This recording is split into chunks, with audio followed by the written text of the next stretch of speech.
Well, this is the New Kind of Man podcast, and today we have the pleasure of having on Blake Brewer. And Blake has a phenomenal story to share with us, and he is trying to inspire men, but I'm not going to give it all away right now what he's trying to inspire men to do. You need to stay tuned to this conversation and see what Blake has to say, and then also to be able to listen to his story. And I know that it will connect with you like it did for me. So I just want to say welcome to the show, Blake. Welcome, Chad. How's it going, man? I'm so excited to be here. I've been looking forward to this all week. And so I just appreciate you and appreciate all the good stuff that you're doing. Man, you're doing some great stuff and helping guys like me become a new kind of man. So Thanks, I brother. I appreciate you. appreciate that. I really do. So, for the audience who doesn't know you, just give us a little peek into your life. Well, I'm over here in Tulsa, Oklahoma. I have a 4.5-year-old daughter, a 2.5-year-old son, and a 2-week-old son. Wow. And the thing that makes us unique is that my wife births some ginormous babies. So when our first daughter came out, she was 9 pounds, 12 ounces. And we're like, oh my gosh. But then my son comes out and he was 11 pounds and 3 ounces, 24 inches long. And it was, I mean, she birthed a toddler, a little man child. And then, so 2 weeks ago, this baby was headed towards 11 pounds. So we took him out 10 days early because my wife would, the other one was a little traumatic. So Wow. he was 9 pounds, 12 ounces. So what do you do first? Do you say I'm sorry or count your blessings first? It's like you can go either way on that. And I think you're winning either way, but it's like you got to be true to that, right? Yeah, we've got, they're healthy babies. So I appreciate that. And my wife's a rock star and I appreciate her continuing to give birth. She did say this is probably her last one, but she definitely at times gets mad at me and blames me for it. Like it's my fault. I was 10 pounds, 8 ounces. So I do think it's from my genes. I think there's something there, man. I'm like, I can't help that, sweetie. So you have three kids and they're all under 5. All under 5, man. And we're having so much fun. We just got back from the pumpkin patch and we were picking pumpkins and doing all that good stuff, riding a pony. And I affectionately call us the Brew Crew. My last name is Brewer. Yeah. And man, I have just totally embraced fatherhood and just, man, I love my kids and it's been fun. Now, not to say we don't have hard times and there's times where they frustrate me, but man, it's fun training them and teaching them and just loving on them. So what's the best part about being a dad? I mean, you're right in the thick of it. It's so weird because my kids are older and we talked about this off air that my daughter's 17 and my son's 24. And although I do have very fond memories of their growing up, it's still been a lot of years since they were in the same phase that your kids are. So what is like the best part about being a dad with 3 kids under 5? Well, we have a lot of fun doing a lot of different stuff. And there's been times where like my daughter going to pre-K had some anxiety. And so she was crying, didn't want to go. And then, so for 2 or 3 weeks in a row, I worked with her and tried to build her confidence. And for the last 3 weeks, she hasn't cried when I dropped her off. And she'll come home, when we pick her up at noon, she goes, "Daddy, I didn't cry today." And so it's just small things like that where I'm so proud of her. It seems like such a small thing, but I will say the most fun thing there's 2 fun things that we do. And so we tell Alexa to play Dwight Yoakam, which you've probably never heard of Dwight Yoakam. He's a country star. Oh, yeah, old school. Yeah. So we just accidentally stumbled upon this. And the first 2 songs, you guys try it when you say play Dwight Yoakam, are 2 like really fun songs. And my kids and I just have a dance party and just run around our house having so much fun. My kids who don't speak, very good English because they're only 4, like Alexa can't understand them. So then they just start yelling at Alexa, like, play Dwight Yoakam, play Dwight Yoakam. It's hilarious. But then we also, my son, the 11-pounder, man, he's rough. And he likes playing, and we play this game called Fumble the Ball and in the living room. We do it in the backyard too. And we just like fumble Rooski, man. And we're just tackling each other. And my daughter jumps in on it too. So I think I show him videos of Bo Jackson. His name is Bo. Okay. So he loves hitting the ball. He loves playing football. And I've been showing him videos of Bo Jackson. And Wow. So he's going to be a baseball player and a football player, right? man, So yeah, who knows? And then, so his grandfather, my dad, which I know we're going to talk about, my dad played football, was Terry Bradshaw's tight end uh, at Louisiana Tech, caught Bradshaw's first touchdown pass. They were roommates together senior year when they were both getting drafted. Of course, Terry Bradshaw went #1. And then my dad went, I think, in like the 7th round to the Falcons over there in Atlanta. wow, check that out. Yeah, but he ended up getting hurt, so he didn't play. But Hmm. who knows? My son's only 2, but he is projected to be 6'5" already. So we'll see what happens. And that's in the range of tight end right there. Yeah, 6'5", put some meat on him. Work on those, those hand skills. You never know. yeah. So we'll So see. cool.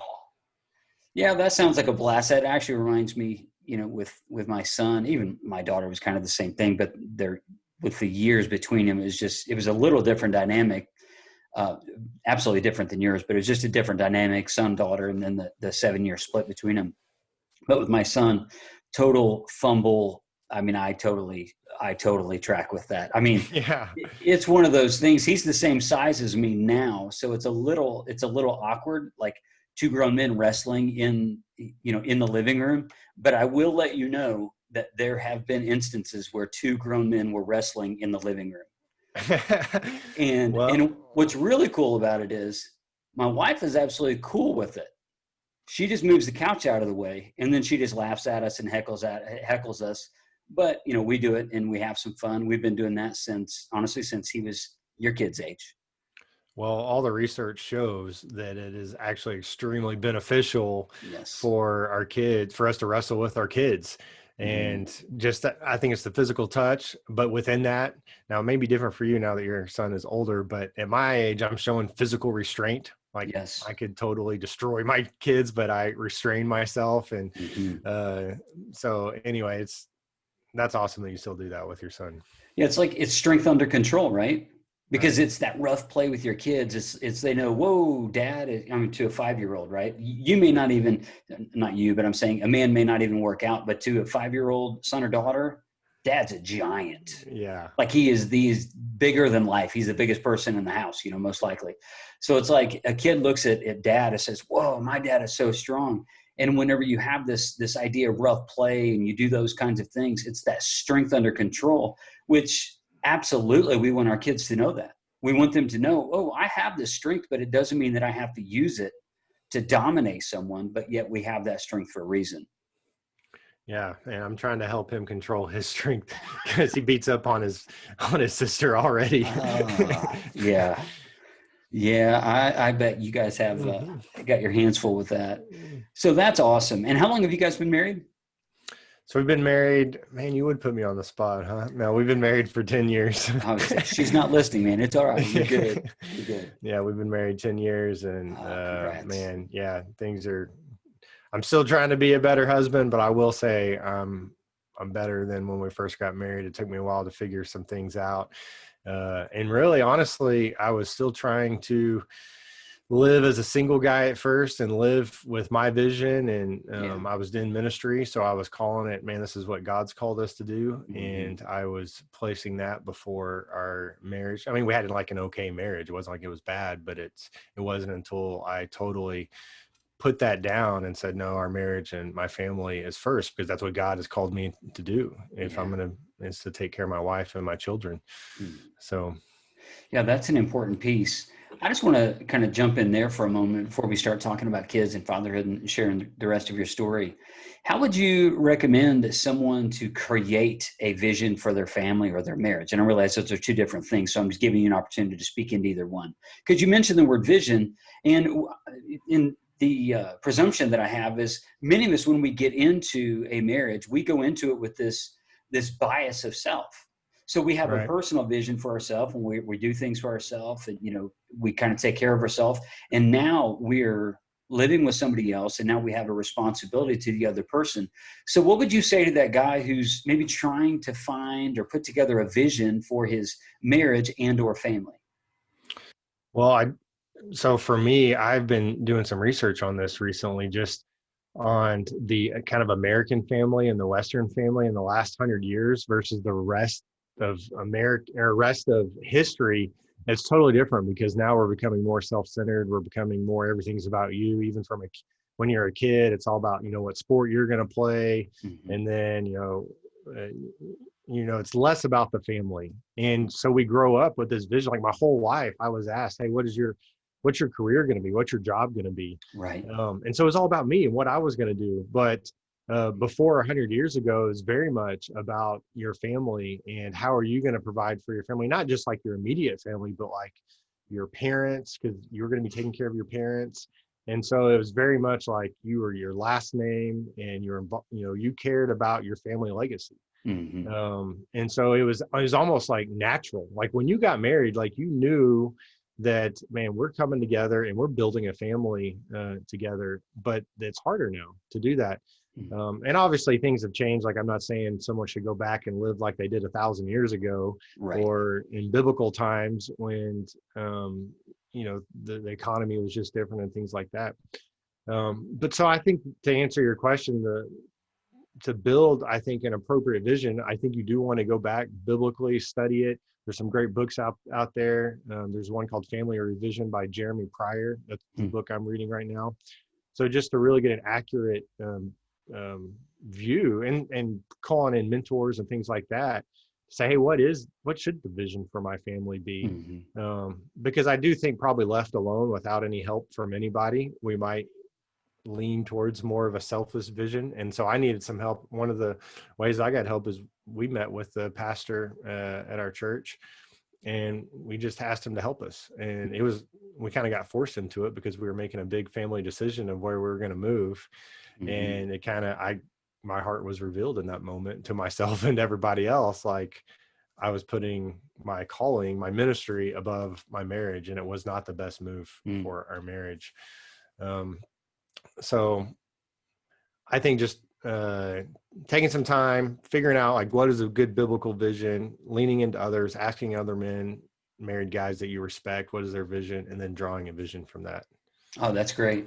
Yeah, when you were talking, I was reminded of a book that I haven't finished yet. I've read about half of it, but the book, I don't know who the author is, but the book is called When the Church Was a Family. And what's really interesting about that book is like the same thing you're talking about. You're talking about the way of the West is the kind of the selfish model, the rugged individualist. That's kind of terminology that I use to kind of describe like everything about America has been like this individual pursuit to, tighten up your bootstraps and just go to work and, nobody's going to come for you. So it leaves, in my understanding, is it kind of leaves us all going in our own direction. And Mm-hmm. yet, even in the Eastern cultures, there's still very much family, more so like the biblical model, specifically in the Old Testament, to where one would never even think of making a big decision alone. They would Right. always default to their family. They would default to the wisdom. They would default to the elders, and they would default to the parents to kind of walk them through decisions. Because let's be honest, how many 18-year-olds actually know anything? Right. Right? It's, No, they don't. And especially a father, man, that's the role of a father. We don't want to just step back and yeah. say, "Hey, you can go make this decision on your own."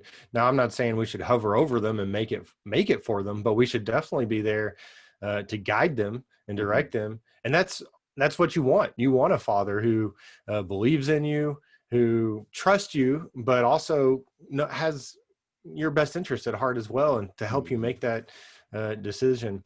But as far as what we're experiencing right now in the West, one of the reasons that it's like this and never before in history is it's mostly financial. So before 100 years ago, you couldn't just say, you know what, I'm going to leave my family and I'm going to go pursue my own career, or I'm going to go live on the Mm-hmm. other side of the country. It's like you couldn't do that because financially there wasn't an economy, a way where you could go do that. And so you needed your family to survive. Yeah. And so, and even now that our parents have retirement plans, like they're not as dependent on us. So some of that's great, but now it ends up working against us as a family because there's not this kind of what I would say good pressure on, that you need your family. And really the word that Jeremy Pryor uses is, because we don't want to be like totally dependent on our family, but then independent, which is what most of the Western culture is. We become totally independent, but really the word is interdependent. Yeah. And so it's kind of like a football team. Every single player on the team has an independent job to do, but you work together as a team to win. So the team is very interdependent on each other. Yeah, that's a great analogy. And I was reminded of when we lived in Florida, and you see this firsthand. You see what when we were in Florida, we called them snowbirds, and they would come and they would basically spend all winter there where we were. And we were beachside community. We weren't on the beach, but very close to the beach, and that whole environment. And these people all just flock to Florida and come down there. And what's the reason why I share that is because this is a multi-generational issue. This isn't just our generation or my generation is saying, I don't need people. It's like, it's even in their generation, because think about 100 years ago, even if they could, I don't even know that people could fathom just leaving their family for half of the year just to vacation or to live in a place that's warmer. Because why would you uproot and leave your family? Because doesn't it just seem selfish? And for somebody who's trying to do this, I'm not trying to say you're selfish, but I mean, at the core of it, it's like that can be selfish. Oh, yeah, but I totally get it, because it sounds amazing. Yeah, I'll go live in Florida for a little bit, Right. but it is having devastating effects on the family, Yeah. because there is a lot of value in a child being raised up close to family members, because their identity should come from their family. Mm-hmm. But in our Western culture, what ends up happening is our identity comes from the kids at school. And Yes. that's not really where our identity should come from. And, it should come from a strong family. Yeah, and that's been one of the real challenges. We talked about this off air, but that's really been one of the main challenges for our family, my individual family, because of the work that I do. We have actually lived away from the grandparents for pretty much, well, all of my daughter's life virtually, and then for most of even my son. So we were raised away from grandparents.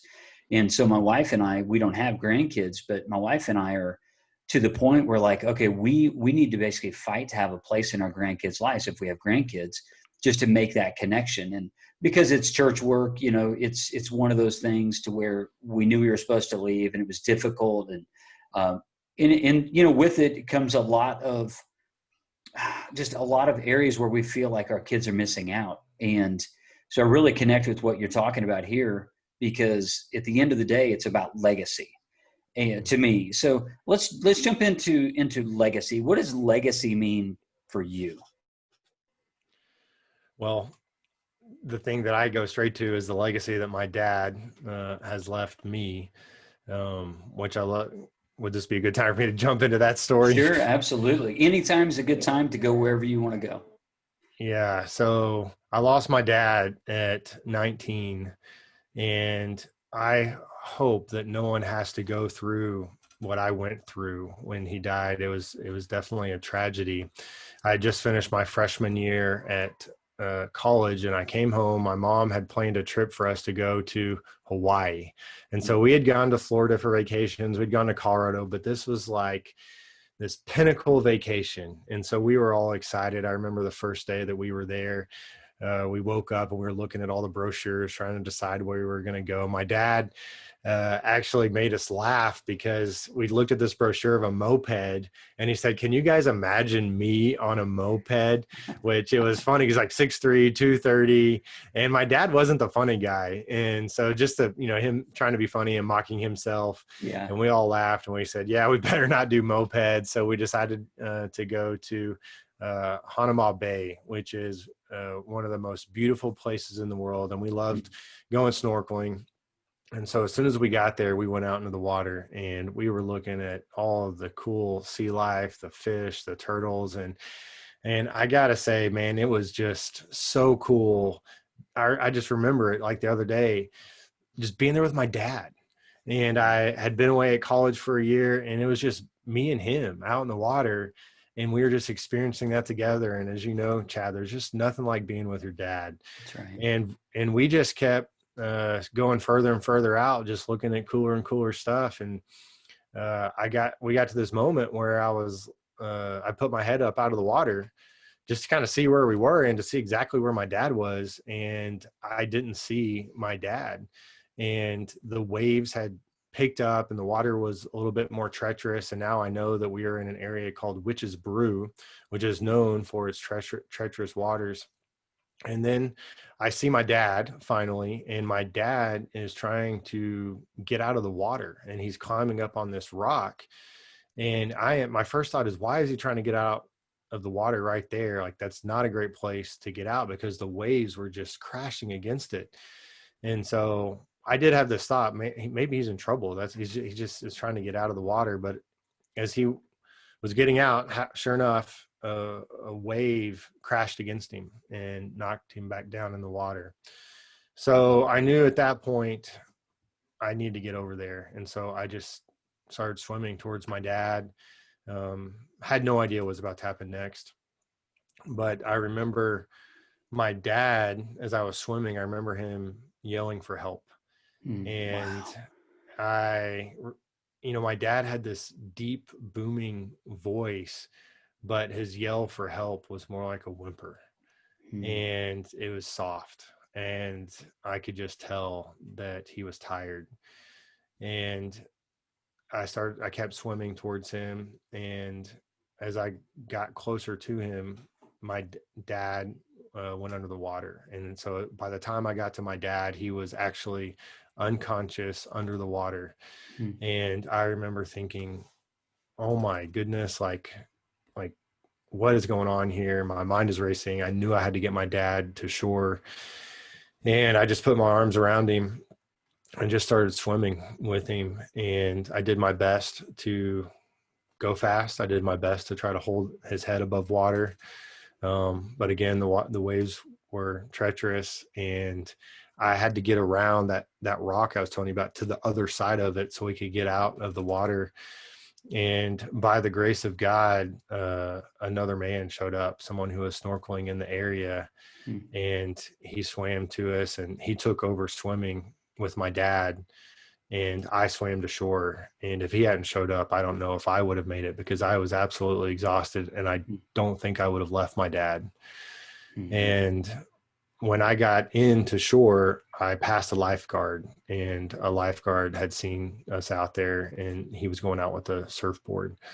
So he got out there, got my dad on the surfboard, brought him to the shore where I was.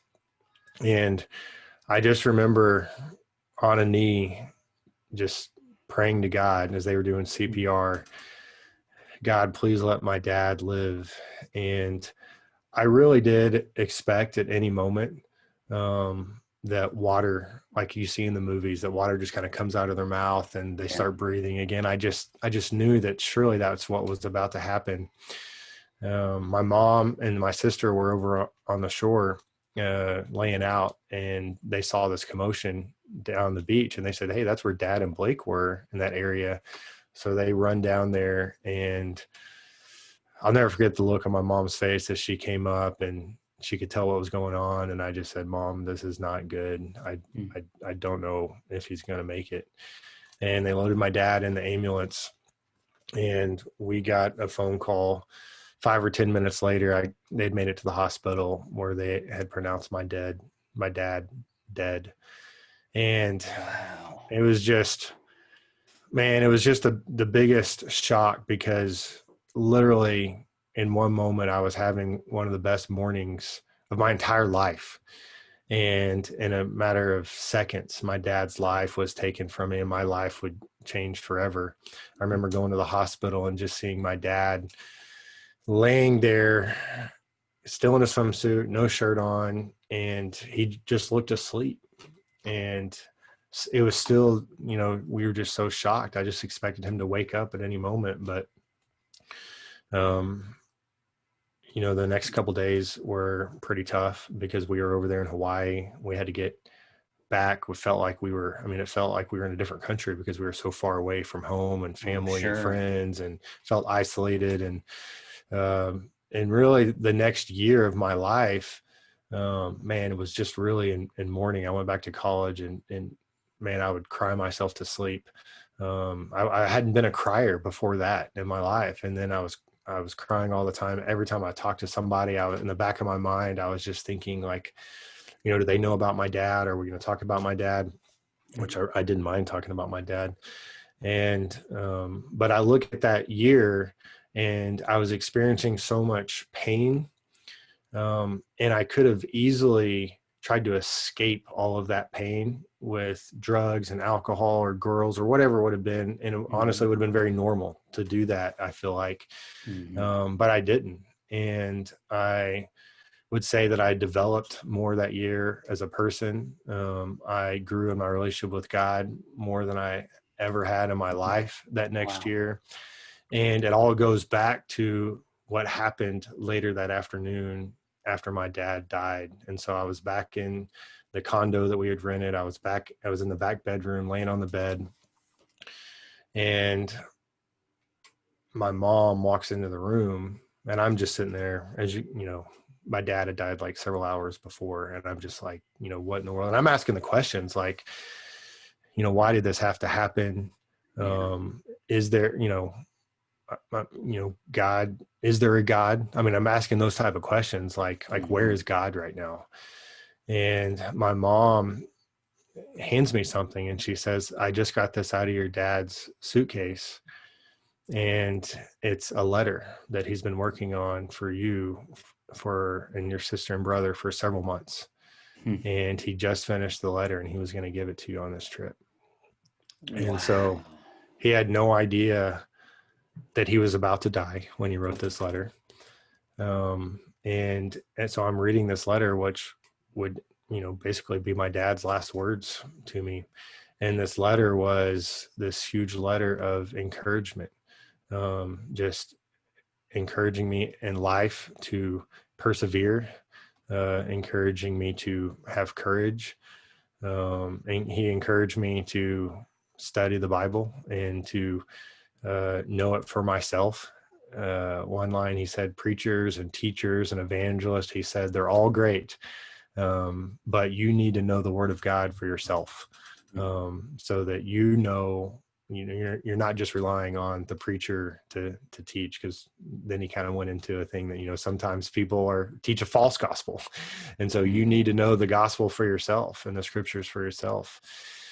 And then the last line of this letter said, here on earth, you might be in the minority for your faith, but I assure you in heaven, you'll be in the majority. Love your dear old dad in Christ Jesus. And so reading that letter just gave me this perspective on life that, number one, if God is real, which I do believe God is real, that my dad's in heaven right now. If given the choice, my dad wouldn't even come back to earth. Like, heaven is so good. He's like, I'll just stay right here. And I just began to have this attitude over the next few weeks and next few months. I wouldn't say it was immediate, of just gratitude towards God that I had a good dad for as long as I did, when there's so many people who don't know their dad or they don't have a dad. And I had a great dad for 19 years of my life. God never promised that we're going to live to be 80 or 90 years old. And my dad lived till he was 54. And so I can't be mad at God for that. I can just be grateful for what I did have. And I don't think I could have had an attitude like that without the letter that my dad wrote me, just to give me that kind of eternal perspective. And then I had to make the decision, okay, if I really live for God, if I really believe in God, which I do, I want to live for the things that he's about. For my short time here on earth, I want to live for the big things, the everlasting things, the eternal things, which is God and the souls of man. And so, by the grace of God, he brought a mentor into my life a couple months after that began to help me share my faith. And I was scared to death to share my faith, but I was just like, man, this is amazing. I'm getting just to talk to people where they're going to spend eternity, and I get to share the story of my dad, and God began to work and do some really cool things through that. Wow. So that's legacy, you Yeah, know, that's how I would answer that's that. legacy. Thank you for sharing your story and really what's going on in your life. And it's amazing how God gives people courage, because I believe that only God could do what has happened in your life in that way. And just all, you know, a lot of people may think, well, that was just a circumstance, or that just happened to where the letter was there and it just happened to be, you know, you're on this trip, the dream trip to Hawaii, and it just happened that your dad had just finished the letter and it just happened. I don't believe that any of that's true. I believe that God ordained all of that to happen sequentially, just the way that it did. And I think that you are a living, breathing, testifying testimony to really the grace of God.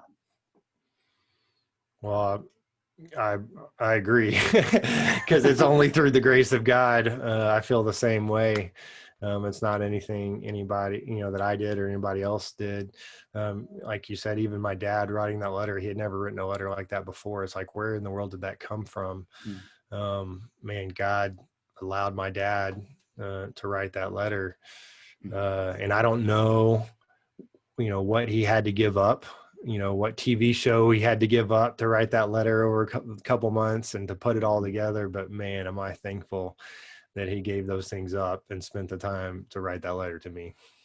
So now you are on a mission. What is your mission? And I love how God does stuff like this. The mission, I can honestly say the mission with the New Kind of Man is birthed out of my own pain experience growing up, Mm-hmm. and my own feeling of lacking and my own insecurities, and how God met me in that place to where I've said it over and over again on multiple podcasts, but how in that moment my earthly father was there, and yet he grew up in such a way where he was lacking, and I realized that God was my heavenly father and he is not lacking.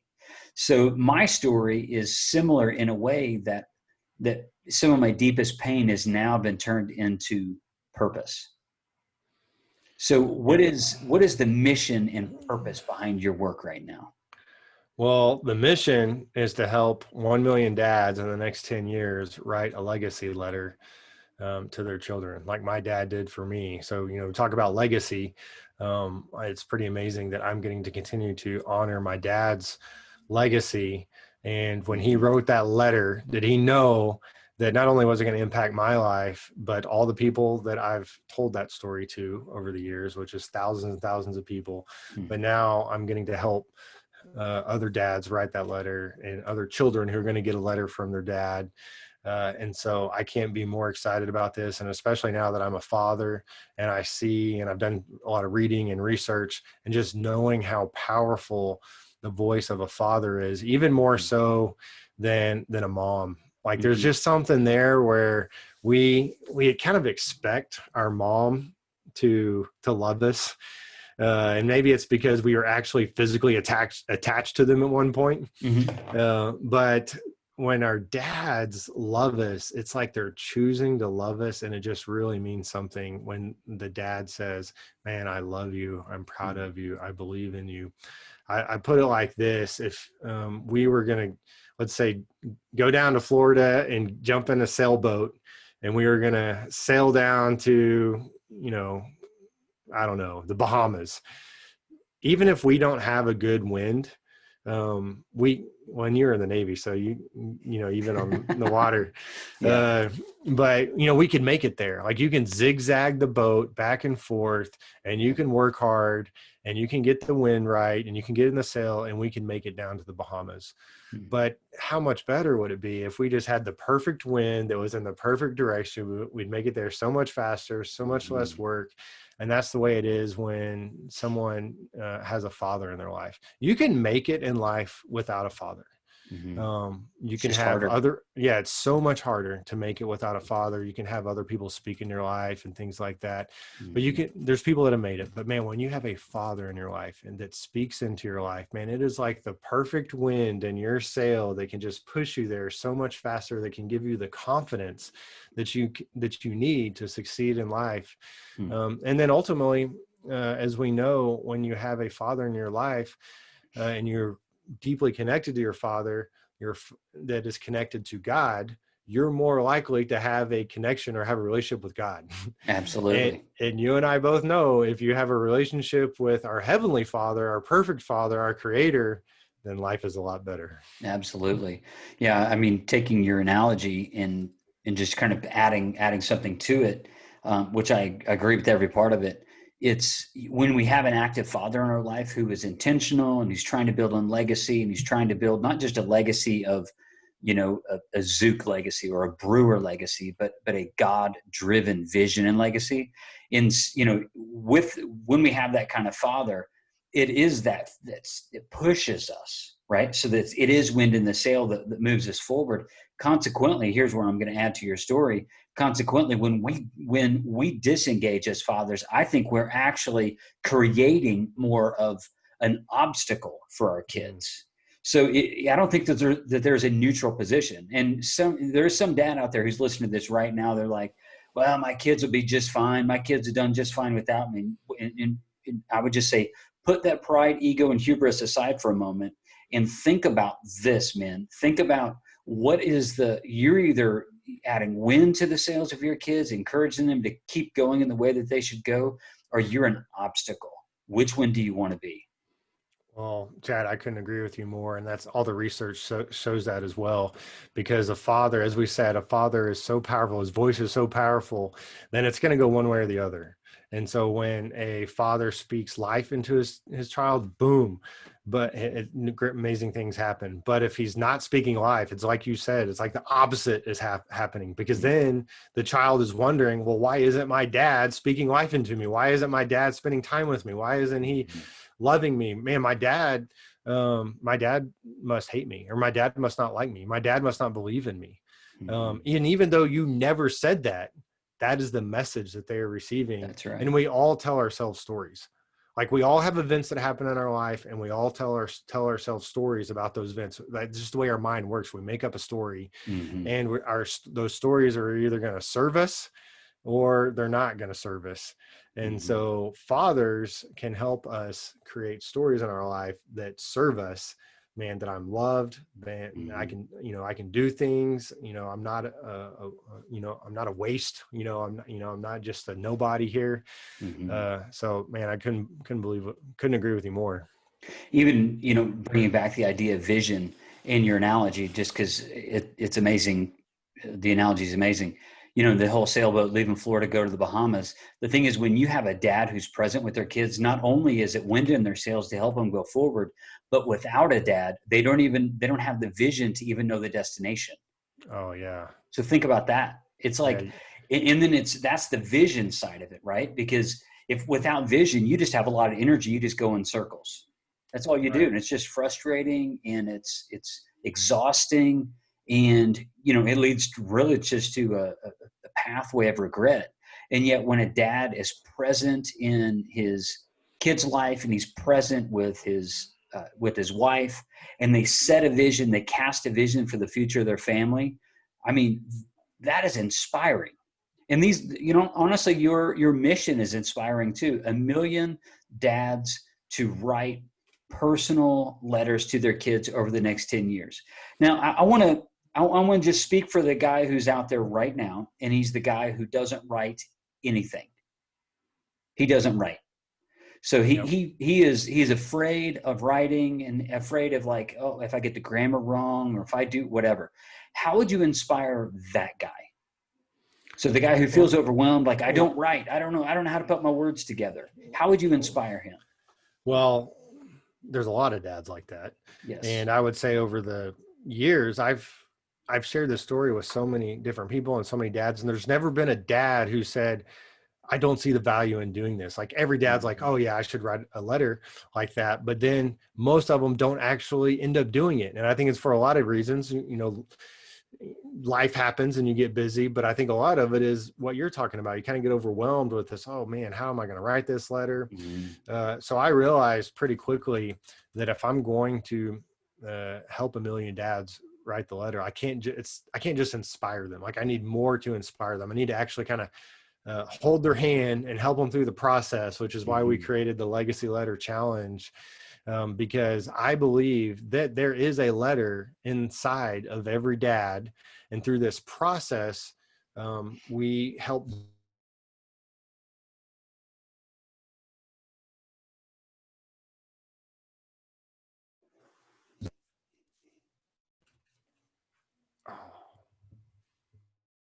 Are you back?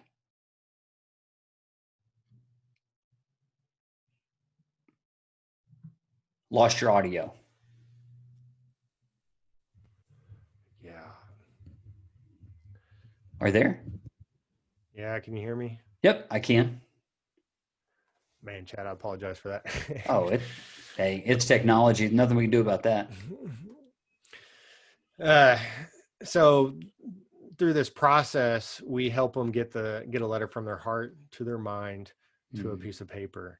And so I've had several friends who received a letter from their dad, and the letters didn't quite have the same punch to them. So their dads tried. Kudos to them. But I know the elements that need to go into a letter, and I know the things that a child needs to hear from their father. And so What I are help a they? dad Yeah. make sure they're in there. Could you share those with us? Yeah, absolutely. Okay. So they definitely need to hear "I love you." So I help a father write that. And so when we're writing the letter, it's not this cookie cutter letter. Like, it's very much like every father, it's in his words, but I'm helping him think through the things that need to be there. But in his own words, he's writing "I love you." He's writing "I'm proud of you."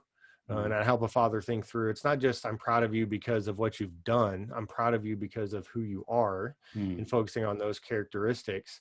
And then "I believe in you." And so I help a father think through, okay, how is that going to look like in your letter? I help a father come up with the memories that he wants to share. I remember this, have this memory then. And because we do a brainstorming exercise, and you could probably come up with 100, thousands of memories, right? But if you're going to, write the letter and put this into a letter like this, which is going to, your children will hold on to this thing forever. Because if you hand your child a letter that you say, "I've been working on for a month or two," man, that letter carries some weight. Absolutely. And so I tell dads, like, hey, you don't want to just write anything down. Like, this isn't the type of letter where, for our wives for Valentine's Day, where we go buy a card and then out in the car real quick, we, jot some stuff down. What? You do that? I don't know if you do that, Chad, but I have done that before. Many times I have. And then you Yeah. pat it with like getting some roses. Like, here, look at the roses. Don't look at the Yeah. card, because I didn't know what to say. No, yeah, that isn't this type of letter. We're putting a little bit more thought into it, and so I help dads think through that, and I help dads think through apologizing. And so, especially older dads that have their kids a little bit older, it's like, of course you have things to apologize for, because you're not a Human. perfect dad. Nobody is. Yeah. And so I had a friend actually receive a letter from his dad a couple of years ago, and his dad did not know how to apologize. I'll just put it nicely. And it wasn't a good apology. And so I don't know what was in the rest of the letter, but my friend couldn't even get past that, because Oh he's man. like, man, what kind of apology was that? It had a bunch of buts in it, and his dad made some excuses. And so I'm helping some dads right now that have adult children. And these dads, they were great, they were good dads, but they have things that they had to apologize for. They have some regrets, wishing that they'd spent more time with them, things like that. And to be honest, what I tell dads is, your kids, a lot of times, unless there's something major, maybe there might be a chance they're really expecting an apology. But a lot of times, we tend to look at our dads in a really good light, and we tend to believe the best in them. So I say, when you write this excuse, or write this apology, or write this regrets, it's going to be powerful, because they weren't expecting it, and they're like, oh my gosh, like, I can't believe my dad just apologized, just said that. Man, I love my dad. I just got a text from a dad that I'm helping write a letter to. He just finished it yesterday. And he said, man, this process of writing this letter was unbelievable. I shed some tears along the way, um, but this was one of the best things I've ever done in my life. And he can't wait to give the letters to his children. And he wrote the letter because his daughter and his son aren't as close. They're both adults now, aren't as close as he wishes that they were. And he's, Uh, he knows he doesn't have that many years left. And so he wants to leave that with them. But I have another person that I'm helping, a friend, write a letter to his unborn son. And wow. so how amazing is this, that he's writing this letter to his unborn son? Will his unborn son ever wonder, man, does my dad love me? It's like, heck yeah, my dad loves me. He wrote a letter to me expressing how much he loves me and how proud he was of me, even before I was born. It's amazing. And hopefully nothing tragic happens to my friend. But if something does, do you not think that this son will value that letter for the rest of his life? Like, he never got to meet his dad. He didn't get to hear words from his dad, but he has this letter and these words from his dad, man, that are going to push his sailboat forward. Yeah. But hopefully, my friend lives a long life, and Sure. Yeah. his son will always treasure that letter. Though another guy that's writing the letter, he has toddlers, and he's like, man, this process has just been amazing, because obviously I love my children, but this process of going through it kind of organized my thoughts and my feelings towards my children in a way that I'd never done before. So now it's helping him just be a better father, just from writing the letter. So his children have this amazing letter that they'll cherish for the rest of their life. And obviously as they get older, they'll cherish it more. But now he's going to be a better father. One, he thought through the things that he didn't want to have to apologize for one day. So he's going to, be a little more proactive. But then it just helped him organize his thoughts and his feelings and his vision for his family as well. Yeah, I love that. That, touch on something you said a couple of minutes ago, Blake, I thought was super valuable too. It reminded me of a conversation I had with Stephen Mansfield several months back, and he talked about really how we, even if our dad is not the greatest of dads, he's still a hero. Yep.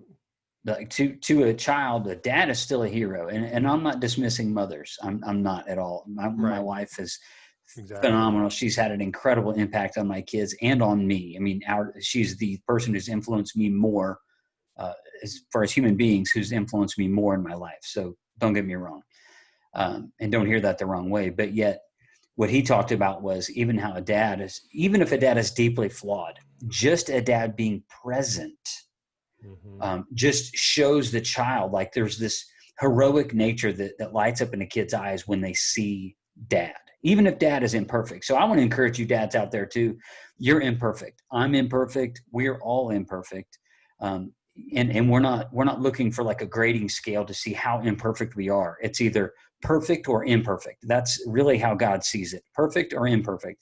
And Jesus was the only one who's walked on earth that's been perfect. So everybody else is below that line. So we're all in the same boat, right? So, and on this letter, he asked me about the letter. So circling back to that, mm-hmm. The letter does not have to be, some work of art over here.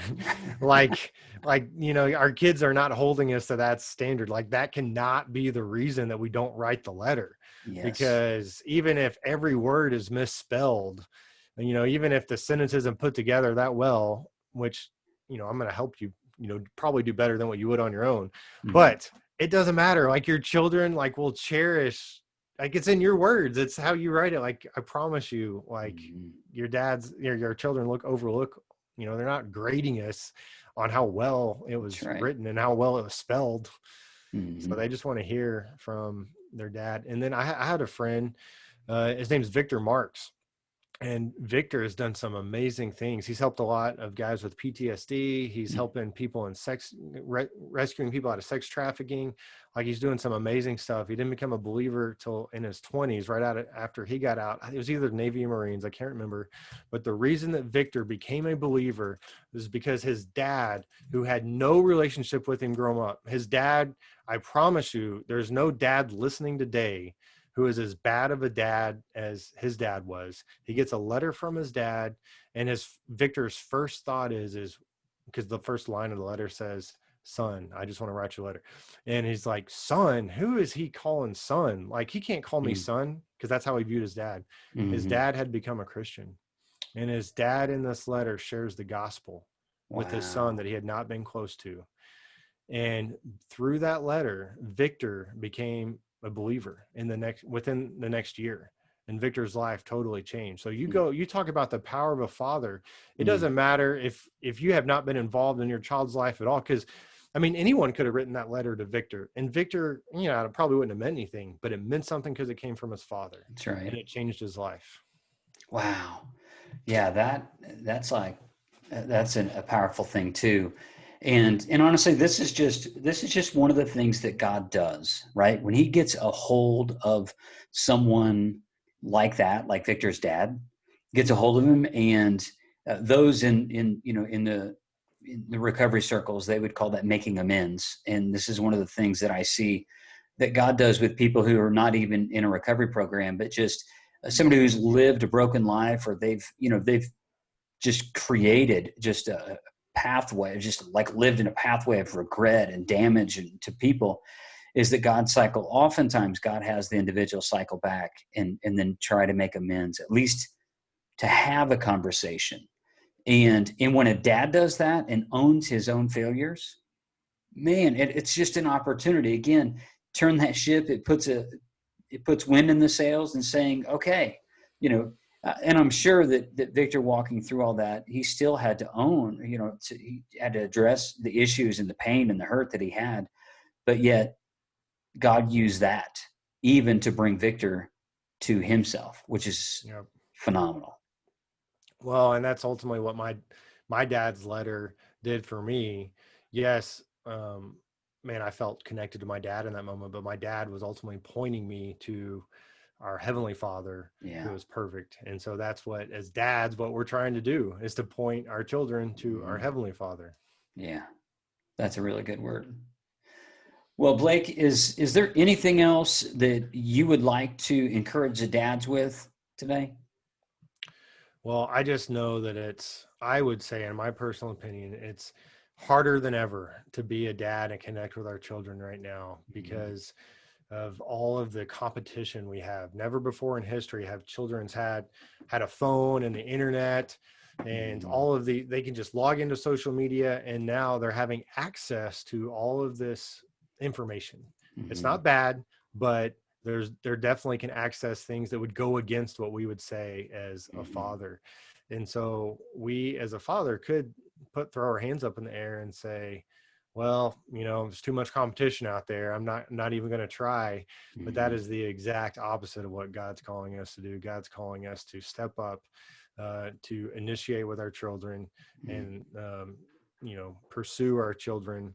And so this is what I tell dads this is what the legacy letter is all about. Because this is one step that you can take, to connect with your children. And my dad caught a lot of touchdown passes from Terry Bradshaw. And there was one touchdown pass that he caught in the first ever bowl game that Louisiana Tech ever went to, and the first time they were ever on TV. And it was in the fourth quarter, and it kind of sealed the game. And so it was the touchdown, kind of the most famous touchdown that my dad had from Terry. And so to me, as a dad, we're just trying to score touchdowns with our children all along to win the game, right? But to me, writing the legacy letter is like scoring the touchdown that is going to seal the victory to win the game, because so many good things happen because of it. And so I would absolutely love to help any dad write their letter. You can go to legacyletterchallenge.com and you can sign up every month. We're taking new dads through our 4-week course. And so we made it affordable so that every dad, I don't want that money to be a reason why a child doesn't get a letter. And if there's any dad who's like, man, I just need some help right now, you email us and we've got scholarships. Like, money literally can't be the reason that your child doesn't get a letter, and then we don't help you write one. That's awesome. That is awesome. We want every dad to step up and do that. Honor your kids, honor that legacy. Take, if there's one takeaway, which I think there's a bunch, but if there's one thing that a guy needs to take away from our conversation today, is to write that letter. Oh yeah. Write that letter. And if you need help, as a lot of guys do, they would need help kind of working through all of that, engaging the brain and the heart and all that.